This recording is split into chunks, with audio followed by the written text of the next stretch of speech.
there, welcome back. In this video tutorial, I'll show you how to enter the current date and time.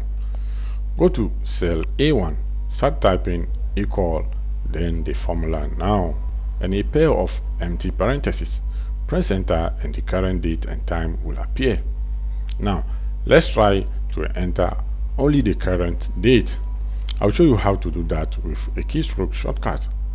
Go to B1 cell and press Ctrl plus semicolon and the date appears. Notice that the value is the actual date and not a formula in this cell like the previous example. If you want to use a formula, you will use today and a pair of parentheses.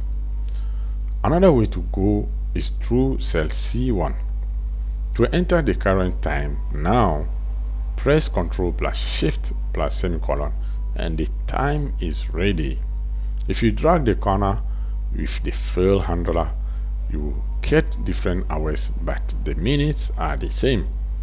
If you want to insert a time series that will change every time, every 10 minutes, then go to this cell and change it. Now highlight these two cells and drag them down, and we are ready. Thanks for watching. See you in the next lesson.